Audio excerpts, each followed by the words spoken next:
Taste చేద్దాము. మా మహాదేవ్ కాలిపోతుందంట, వాడు టేస్ట్ చేయలేకపోతున్నాడు.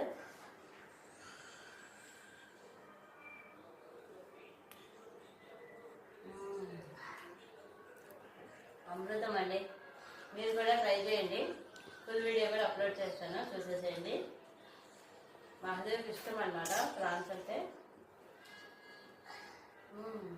చాలా బాగుందండి.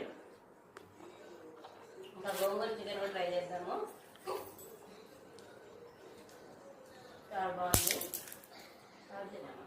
గోంగూర చికెన్ కూడా ఎలా ఉంది టేస్ట్ చేసి చెప్పేస్తాను. చాలా బాగుంది. ఎంతైనా సండే స్పెషల్ అంటే చాలా స్పెషల్గా ఉంటుంది కదా. ఈ వీడియోని చూసి మీరు కూడా ఎంజాయ్ చేశారు అనుకుంటున్నాను. సబ్స్క్రైబ్ చేయండి, లైక్ చేయండి, షేర్ చేయండి. మీకు కూడా